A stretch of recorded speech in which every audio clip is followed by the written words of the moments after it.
Hi, it's John Kelly with another softball performance tip here on YouTube.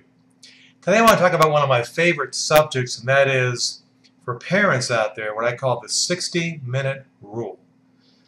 As I write about and talk about and teach across the country, today kids are under a lot more pressure to perform than ever before. The expectations from parents and coaches and even self-expectations are off the charts for most young athletes. Nowadays, players are focusing on a single sport, in this case softball, year-round.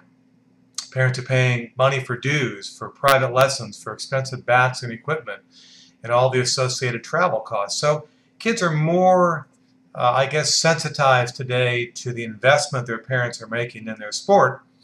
And as a result, the expectations and pressure they feel are really high in most cases, particularly on game day. So here's a 60-minute rule that I would really hope you will embrace and you will try. I've spoken to many parents across the country who have instigated this rule within their household, and it has really helped improve the relationship they have with their athlete and has in fact in turn helped their athlete's performance. So here's the 60-minute rule. After any game your athlete plays, I want you to wait 60 minutes before you say a word about the game. Other than, hey, great game, or, anything you can say positive, but really in its purest form, do not say anything about the game unless she brings it up first for at least 60 minutes. So why 60 minutes? Well, after a game, as a former athlete, and maybe you were an athlete too, these athletes today, because they are under so much pressure, they are so conscious of their results, they need some time to decompress. They need some time to evaluate their own performance before you're jumping all over them.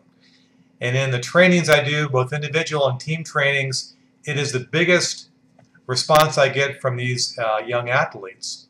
And I'm saying kids anywhere from 12 to 18 is their parents' comments when they get back in the car for the ride home, or even on the walk from the field back to the car, starting to analyze, judge, criticize. And in many cases, I know as a parent, I used to do the same thing to my poor daughter. You mean well, but in her eyes, through her filter, she perceives that as criticism. She perceives that as you didn't do good enough. And an athlete needs enough time to evaluate their own performance first. What did she do well? What can she do better at? I encourage you, as I encourage the athletes themselves, to remember this game of fast pitch is a very difficult game to master. And it takes time, and that time is called process. And the process to master the game means some days you take 2 steps forward, some days you take a step backwards. So as I encourage the athletes and in other things that I write about and videos I record to focus on the process or the effort, not the result. So part of waiting 60 minutes is to give her time to decompress, but also even after 60 minutes when you bring up her performance, try to focus on her effort, with the understanding in mind that it's a process to get from A to Z. I use the analogy in my team trainings of it being a staircase that the athlete constantly climbs to get better in the sport.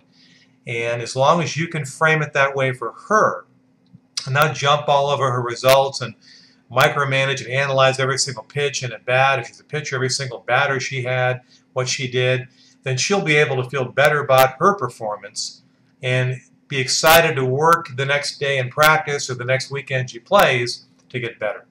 So 60-minute rule in summary is no discussion from you about her performance for at least 60 minutes after the game is over, unless she brings it up first. And even then, or after the 60 minutes are over, please look at the big picture of her being in a continuum from where she's at to where she wants to be. It's a process. Celebrate her effort. Celebrate her being in the process versus focusing solely on the results. Again, 60-minute rule. I hope you'll follow it. This is John Kelly. As always, thanks for watching. For more information, go to softballsmarts.com. If you haven't already done so, please sign up for the free weekly Softball Smarts tips. The link is below on this page. And I'll see you next time.